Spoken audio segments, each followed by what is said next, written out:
The objection from last episode is correct. An account that has been open for 12 years has an enormous number of events, and folding all of them every time somebody opens the app is not an architecture, it is a denial of service you wrote yourself. So you do the obvious thing. You keep the answer, you maintain a table with the current balance in it, and you read that. Which means, after 2 episodes of insisting that state is a lie, we are putting the state back. And that is fine. The difference is not whether the row exists, it is what the row means. In a normal system, the balance row is the truth. If it is wrong, you are in trouble, because there's nothing to check it against and no way to know it is wrong. In this system, the balance row is a projection, something computed from the log, which is the truth and which is still sitting there. So it is not authoritative, it is convenient. If it is wrong, you delete it and rebuild it from the events, and it becomes right. That is a categorically different relationship to have with a piece of data. It is a cache, and it is the only kind of cache that has never had an invalidation problem. Because you are never guessing whether it is stale, you can always just recompute it and see. And a projection is unglamorous, which is a good sign.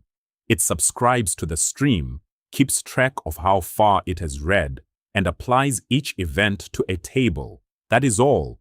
The bookkeeping detail that matters is the position.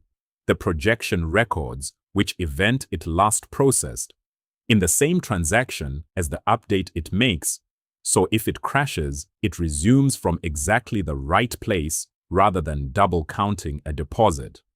That is the same lesson from the outbox and from idempotency in the last series, arriving for the 3rd time from a different angle, which should tell you something about how few real problems there actually are in distributed systems.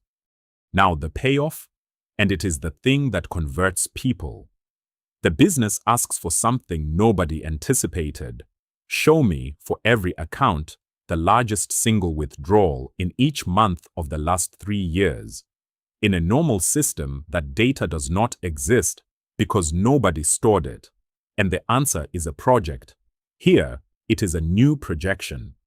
You write a small fold, you run it over events you already have, and by tomorrow, the answer covers the full 3 years of history, not just from the day someone thought to start collecting. You did not migrate anything. You did not backfill. You asked an old log a new question, and it had been keeping the answer the whole time without being told to. One more mechanism, and a warning attached to it. If a single stream genuinely has a huge number of events, you can snapshot, store the folded state at version 40,000, and next time, start there and apply only what came after. It is a straightforward optimization, and it works. It is also the first thing people build, and almost never the thing they needed, because most streams are short. An account has thousands of events, not millions, and folding thousands of small records is fast. So measure before you reach for it. And if you do add snapshots, remember they are derived too. A snapshot is not a save point, it is a cache of a fold. And if it disagrees with the log, then the log is right, and the snapshot gets thrown away. So we have a write side that appends facts, and a read side built from them that we can rebuild at will, which means we have already, quietly, built 2 different models of the same system, with different shapes and different jobs, and we have not admitted it yet. Next episode, CQRS, which is mostly just the name for noticing that. See you there.